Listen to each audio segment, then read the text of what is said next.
Hi friends, നമ്മുടെ മുമ്പിൽ നിഫ്റ്റിയുടെ ഫ്യൂച്ചേഴ്സിൻ്റെ ചാർട്ടാണുള്ളത്. ഇന്നലത്തെ മോർണിംഗ് വീഡിയോ റെക്കോർഡ് ചെയ്തത് മിനിങ്ങാന്ത രാത്രിയിലാണ് ശരിക്കും നമ്മൾ 2 ക്രിട്ടിക്കൽ ഡേറ്റ റിലീസ് ചെയ്തത്. മിനിങ്ങാന്ന് വൈകുന്നേരം ആയപ്പോഴത്തേക്കും ഇന്ത്യയിലെ ഇൻഫ്ലേഷൻ്റെ ഡേറ്റയും വന്നു. ഇൻഫ്ലേഷൻ കുറഞ്ഞ നിലത്ത് സ്ട്രോങ് പോസിറ്റീവ് ന്യൂസ് ആയിരുന്നു. US-ലെ CPI ഇൻഫ്ലേഷൻ്റെ കൺസ്യൂമർ പ്രൈസ് ഇൻഡെക്സിൻ്റെ ഡേറ്റയും വന്നു. അതും സൂപ്പർ ഡേറ്റയായിരുന്നു. 2 ഡേറ്റയുടെ പുറത്ത് ശരിക്കും മാർക്കറ്റ് ഇന്നലെ ഒരു നോർമൽ മാർക്കറ്റ് ആണെങ്കിൽ ശോണം കയറേണ്ട ഒരു മാർക്കറ്റിൽ വീണ്ടും മാർക്കറ്റിൽ നിന്ന് കയറിയിട്ട് നേരെ പ്രോഫിറ്റ് ബുക്കിങ്ങിലേക്ക് പോയി. അപ്പോൾ ഡേറ്റ വന്നപാടെ ഞാൻ എൻ്റെ സ്റ്റുഡൻസിൻ്റെ ഗ്രൂപ്പിൽ ഞാൻ പറഞ്ഞിരുന്നു, രാവിലെ മാർക്കറ്റ് ഗ്യാപ്പ് അപ്പാകാനുള്ള സാധ്യത വളരെ കൂടുതലാണ്, പക്ഷേ സസ്റ്റെയിൻ ചെയ്യാനുള്ള സാധ്യത കുറവായതുകൊണ്ട് തന്നെ പ്രോഫിറ്റ് ബുക്കിംഗ് വരാനുള്ള സാധ്യത വളരെയേറെ മാർക്കറ്റിലുണ്ട്. നിങ്ങൾ കോഷനായിട്ടിരിക്കുക എന്ന് മാത്രമേ പറഞ്ഞിട്ടുള്ളൂ. അതുപോലെ തന്നെ സംഭവിച്ചു. കാര്യം എന്താണെന്ന് വെച്ചാൽ മാർക്കറ്റിൽ മൊമെൻറ്റം ഇല്ല. മൊമെൻറ്റം കാണിക്കുന്നത് ക്യാൻഡിലിൻ്റെ സ്ട്രെങ്ത്തിൽ നിന്നാണ്, സൈസിൽ നിന്നാണ് മൊമെൻറ്റം എടുക്കുന്നത്.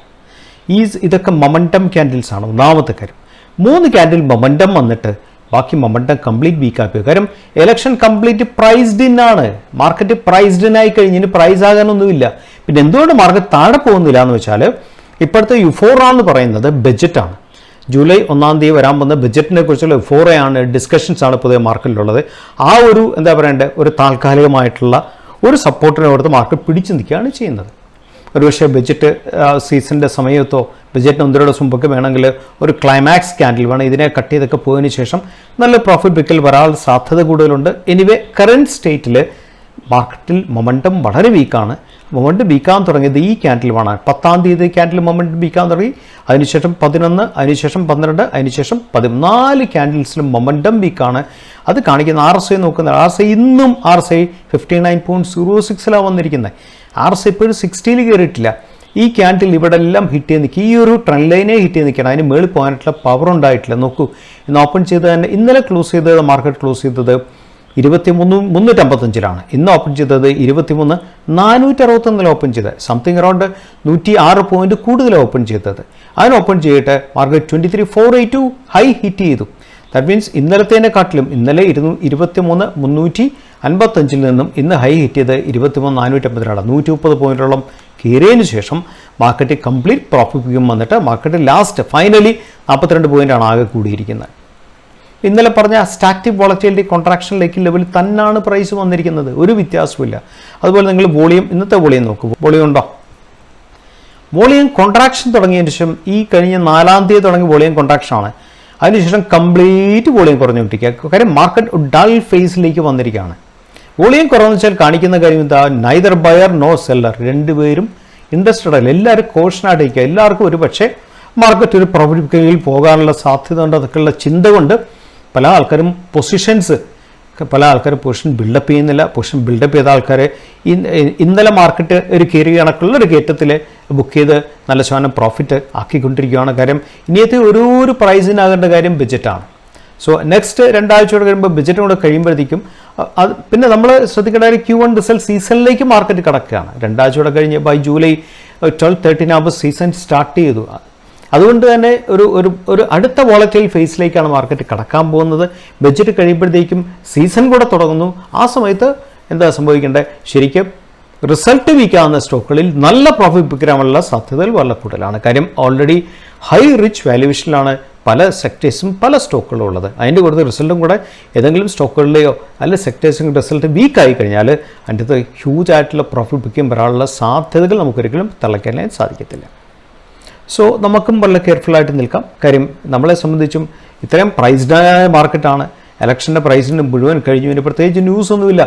സത്യത്തിൽ US ഡേറ്റയുടെ പുറത്തും ഇന്ത്യയിലെ ഇൻഫ്ലേഷൻ്റെ പുറത്തൊക്കെ ഇന്നൊരു 300 പോയിൻ്റൊക്കെ കയറി സ്റ്റെബിലൈസ് ചെയ്യേണ്ടതാണ്. ആ രീതിയിലൊന്നും കാണാൻ സാധിച്ചിട്ടില്ല. ഞാൻ ഇന്നലെ പറഞ്ഞ പോലെ തന്നെ മാർക്കറ്റ് ഇപ്പോഴും മാർക്കറ്റ് കാണിക്കുന്ന ട്രെൻഡ് വീക്ക് മൊമെൻറ്റത്തിനെയാണ് കാണിക്കുന്നത്. വീക്ക് മൊമെൻറ്റത്തിൽ ഇനി ഒരു പക്ഷേ ക്ലൈമാക്സ് ക്യാൻഡിലൊക്കെ ബഡ്ജറ്റ് സമയത്ത് വരുമോയെന്ന് ചോദിച്ചാൽ നമുക്ക് തള്ളിക്കളയാൻ സാധിക്കത്തില്ല. പക്ഷേ നമ്മൾ we should be extremely careful എന്നുള്ളൊരു പോയിന്റിലാണ് ഞാനൊരു ടെക്നിക്കൽ ഒരു പാട്ട് നിങ്ങളോട് സംസാരിച്ചത്. അടുത്തത് US ഫെഡ്. ഇന്നലെ നമ്മൾ കണ്ടില്ലേ, US-ലെ CPI ഡേറ്റ വളരെ സ്ട്രോങ് ആയിട്ടുള്ള CPI ഡേറ്റ വന്നു. ഇൻഫ്ലേഷൻ താന്നു. സോ നാച്ചുറലി ആൾക്കാർക്കെല്ലാം പ്രതീക്ഷ ഉണ്ടായിരുന്നു US ഫെഡ് അറ്റ്ലീസ്റ്റ് ഒരു 2 to 3 ടൈംസ് എങ്കിലും ഇൻട്രസ്റ്റ് കുറയ്ക്കുമെന്നുള്ള പ്രതീക്ഷ ഉണ്ടായത്. പക്ഷേ ആ പോസ്റ്റ് ഡേറ്റ ശേഷമുള്ള US ഫെഡിൻ്റെ ഹോക്കിഷ് സ്റ്റേറ്റ്മെൻറ്റ് അവർ വീണ്ടും സ്ട്രിക്റ്റ് ആയിട്ട് തന്നെയാണ് സംസാരിച്ചത്. അവർ നമ്മൾ മാർക്കറ്റ് എക്സ്പെക്ട് ചെയ്ത് 3 to 4 ടൈംസ് പ്രൈസ് കട്ടിൻ്റെ സ്ഥാനത്ത് അവർ പറയുന്നത് ഹാർഡ്ലി ഒരു പ്രൈസ് കട്ട് വരാനുള്ള സാധ്യതകളും അതും ഡിലേഡ് ആയിട്ടാണ് വരാൻ സാധ്യത. ഒറ്റ ഡേറ്റ് വെച്ചുകൊണ്ട് നമുക്കൊരു മാർക്കറ്റിനെ അനലൈസ് ചെയ്യാൻ സാധിക്കത്തില്ല. അവരിപ്പോഴും ശരിക്കും മാർച്ചിലെ ഡേറ്റ ബേസ് ചെയ്തുള്ള ഹോക്കിഷ് സ്റ്റേറ്റ്മെൻറ്റ്സാണ് അവർ മാർക്കറ്റിന് കൊടുക്കുന്ന വൈബ്. സോ അത് മാർക്കറ്റിൽ ശരിക്കും പറഞ്ഞാൽ ഒരു നിരാശപ്പെടുത്തിയിട്ടുണ്ട്. അതുകൊണ്ട് തന്നെ ഈ വീഡിയോ റെക്കോർഡ് ചെയ്യുന്നത് ശരിക്ക് ഇന്നലെ രാത്രിയിലാണ്. അപ്പം ഏർലി മോർണിംഗ് US മാർക്കറ്റ് എങ്ങനെ ക്ലോസ് ചെയ്യും എന്നുള്ളത് ഒരു ആകാംക്ഷാഭരിതമായിട്ടുള്ള കാര്യമാണ്. കാര്യം മാർക്കറ്റ് CPI ഡേറ്റയിൽ സ്ട്രോങ് ആയിട്ട് വന്ന മാർക്കറ്റ് ഹോക്കിഷ് സ്റ്റേറ്റ്മെൻറ്റ് ഫെഡിൻ്റെ ഹോക്കിഷ് സ്റ്റേറ്റ്മെൻറ്റിൻ്റെ പുറത്ത് അതെങ്ങനെ റെസ്പോണ്ട് ചെയ്യുന്ന കാര്യത്തിൽ ഒരു വലിയൊരു കൺഫ്യൂഷൻ മാർക്കറ്റിൽ എപ്പോഴും കിടപ്പുണ്ട്. സോ അതിൻ്റെ പുറത്ത് ശരിക്കും പറഞ്ഞാൽ ഗോൾഡ് പ്രൈസസ് ശരിക്കും ഒരു വലിയൊരു ഷാർപ്പ് ഫാളാണ് ഗോൾഡ് പ്രൈസസ് ഇന്നലെ ഗോൾഡ് പ്രൈസസ് സംഭവിച്ചത്. ഗോൾഡ് ഫ്യൂച്ചേഴ്സ് കോൺട്രാക്റ്റ് MCXൽ August 24 എക്സ്പയറി ഡൗൺ സൈഡ് ഗ്യാപ്പിലാണ് ഓപ്പൺ ചെയ്തത്. 10 ഗ്രാം 71,475 രൂപയ്ക്കാണ് ഓപ്പൺ ചെയ്തത്. 71,401 രൂപ വരെ അത് ഇൻട്രാഡേ ലോ ടച്ച് ചെയ്തു ശരിക്കും. അത് ബേസ്ഡ് ഓൺ ഇൻ്റർനാഷണൽ മാർക്കറ്റിനെ ബേസ് ചെയ്താണ് ഈ സംഭവിക്കുന്നത്. സോ ദാറ്റ്സ് ആൻ ഇഷ്യൂ ശരിക്കും. അപ്പോൾ നമ്മൾ പ്രത്യേകിച്ച് മനസ്സിലാക്കേണ്ട കാര്യം കമ്മോഡിറ്റി എക്സ്പെർട്സ് പറയുന്നതാണെന്ന് വെച്ചാൽ ഹോക്കിഷ് സ്റ്റേറ്റ്മെൻറ്റിൻ്റെ പുറത്ത് കറൻ്റ്ലി അണ്ടർ പ്രഷറിലാണ് മാർക്കറ്റും ഇൻഡസ്ട്രി. 3 റേറ്റ് കട്ട്സിൻ്റെ സ്ഥാനത്ത് ഒരു റേറ്റ് കട്ട് വരാൻ സാധ്യതയുള്ളൂ എന്ന് പറയുകയും അത് കുറച്ചുകൂടെ ടഫായിട്ട് പറയുകയും ചെയ്യുമ്പോഴത്തേക്കും നാച്ചുറലി അത് US ഡോളറിൻ്റെ റേറ്റ്സിനെ ഇൻക്രീസ് ചെയ്യാനുള്ള സാധ്യത എപ്പോഴും മാർക്കറ്റിലുണ്ട്. ട്രഷറി റീറ്റ്സിനെ ഇൻക്രീസ് ചെയ്യാനുള്ള സാധ്യത മാർക്കറ്റിൽ എപ്പോഴും ഉണ്ട്. ഇത് രണ്ടും ശരിക്കും ഗോൾഡിൻ്റെ പ്രൈസിനെ ഇമ്പാക്റ്റ് ചെയ്യാനുള്ള സാധ്യത എപ്പോഴും ഉണ്ട്. അതുകൊണ്ടാണ് US ഇൻ്റർനാഷണൽ മാർക്കറ്റിൽ ഗോൾഡ് പ്രൈസ് താന്നത്, ഇന്ത്യൻ മാർക്കറ്റിലും ഗോൾഡ് പ്രൈസ് താറാനുള്ള കാരണം. അപ്പം ഫെഡ് ഇപ്പോൾ പറയുന്നു 3 റേറ്റിന് സ്ഥാനത്ത് ഒരു 2 റേറ്റ് വന്നേക്കാം എന്നൊക്കെ ഫെഡ് മാർക്കറ്റിനെ ഒന്ന് സമാധാനിപ്പിക്കാൻ വേണ്ടി പറയുന്നുണ്ട്. പക്ഷേ ഇപ്പോഴും ആ ഒരു പോയിന്റിൽ ക്ലാരിറ്റി ഇല്ലെന്നുള്ളത് വലിയൊരു ഫാക്ടറാണ് നമ്മളെ സംബന്ധിച്ച്. സോ ക്ലാരിറ്റി US ഫെഡിൻ്റെ ക്ലാരിറ്റിയാണ് വേൾഡ് മാർക്കറ്റിനെ നയിക്കുന്ന വലിയൊരു കാര്യം. സോ അതുകൊണ്ട് തന്നെ സ്റ്റിൽ അത് ക്ലാരിറ്റി ഇല്ല. അത് മാർക്കറ്റ്സിനെ എങ്ങനെ എഫക്റ്റ് ചെയ്യുന്നുള്ള കാര്യത്തിൽ നമുക്ക് US ക്ലോസിംഗ് നോക്കിയിട്ട് മാത്രമേ നമുക്ക് പറയാൻ സാധിക്കത്തുള്ളൂ. മൂന്നാമത്തെ പോയിന്റ് പറയാനുള്ളത് മാസീവ് പ്ലാനാണ് ബ്രിഗേഡ് എന്ന് പറയുന്ന കമ്പനിക്ക് ചെന്നൈയെ സംബന്ധിച്ച്. അവർ നെക്സ്റ്റ് 3 to 5 ഇയേഴ്സിനുള്ളിൽ 8,000 കോടി ഇൻവെസ്റ്റ്മെൻ്റ് ആണ് പ്ലാൻ ചെയ്യുന്നത്.